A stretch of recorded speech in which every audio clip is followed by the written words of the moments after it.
Hey everyone, it's me, Chris from Body Nova Fitness Coaching. And we're here today, more exercises that you can do with bands, get some great workouts with the bands, if you're sitting at home and can't get back to the gym, or still stuck at home and can't get to the gym, or need to beef up your home gym work.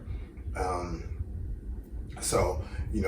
played with these exercises and again, bands, you want all the tension in the right place.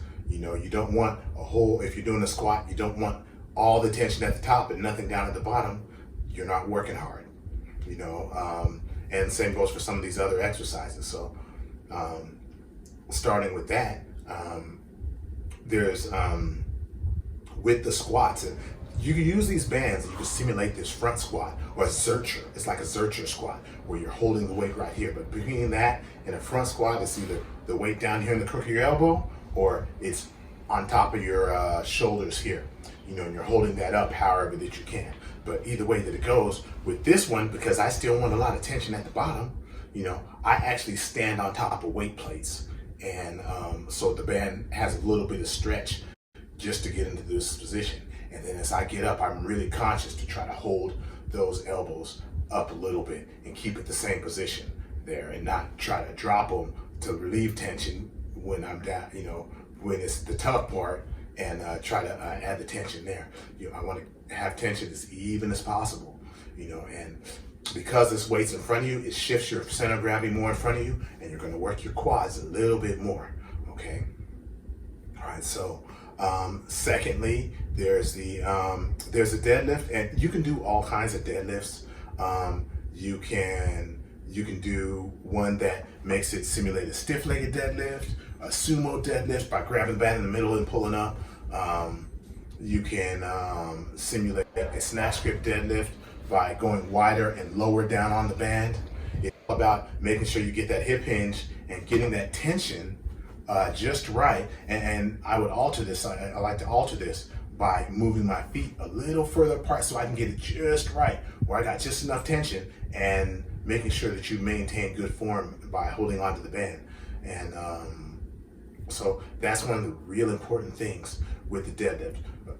Of course, you've seen me do Bulgarian squats using the band. I had my back foot up and I wrapped a band around my neck and or around the back of my neck and coming down all the way down to my foot. Now, the problem with this is you want to use the band with just enough tension, because if you use too much tension, when you start to stretch it out, it might knock you off balance. Okay, so that's another thing to get to be conscious of. So you can do the Bulgarian squat, wrap around one leg and your neck. You can use a stronger band, and you can simulate the squats, like having a squat with a bar on your back, but in case, it's the band and it's right up beneath your feet. And as I mentioned earlier, you can stand on top of plates to give you a little bit more tension if you need it, and put the bands under the plates, not under your feet. If you stand on the plates and you put the bands under your feet, you just defeated the purpose. Okay, so you want to put the bands under the plates and stand on the plates and have the band around your neck. Okay, another hip hinge movement, and this movement can also be good for glutes too, is the good morning. All right, so good morning is the same type of band right around the neck, but instead of bending at the knee, you're hinging at the hip, just like you would when you do a good morning. Okay, so that's another thing to think about. A lot of people are doing hip thrust with bands, and that's fine, it's great, but for me, if you don't have regular weights, it is cool. Some people like to use the band and regular weights, but when you look at the hip thrust, when it's toughest, it's at the end of the range of motion, So that's the problem where it is with that is if you use the band, like some people use the band and weights, and it's like, yeah, look, it's harder at this end of range of motion. Yeah, but it's at the same range. The band isn't complementing the lift. So you might as well just use the heavier weight. You know what I mean? But if it was like in the case of, there's certain ways where I do the deadlifts, like I will put the deadlift, I'll put a band around my hips when I deadlift, And well, I don't, because I don't do much glute work, but if I have it for somebody doing glutes, and they'll perform some sort of deadlift. I mean, it could be sumo. Sumo would be great for this. And you put the band around your hips and you try to extend your hips. See, that's complementary, because when you deadlift at a certain point, the tension with the potential of the bar is going up and down as you're lifting off the floor, but your hips shoot forward. So there's no tension on your hips, you know, and the tension shifts to your quads. Okay, quads and maybe hamstrings, but more quads, because you're at that point you're straightening out your legs to extend your hips, right? Now, if I tie a band around the hip, then that's complementary, okay? You know, or you can do it with a good morning. You could have one band around your top when you're doing a good morning, and maybe another band around your hips and tied around something really stationary. I have a boxing little deal there, and I usually tie it around that.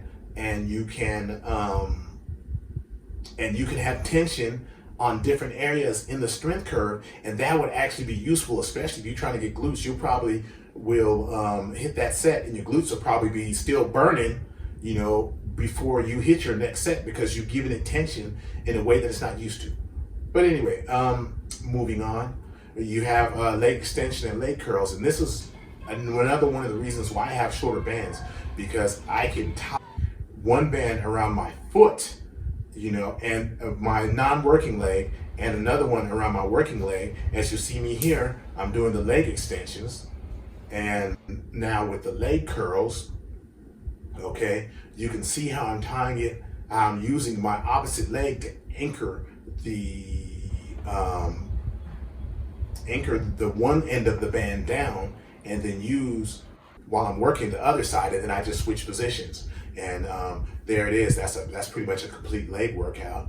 And I'm hoping these will be helpful for you. You can see where I'm going with this, and with how I'm simulating the exercises and using the tension of the band to help me get a complete leg workout, and, you know, maybe some supercharge it with some high-powered glute workout, just by playing the angles and knowing where the tension is during the exercise, and whether I want to run with it as is, or if I want to complement it by creating tension where there normally isn't tension.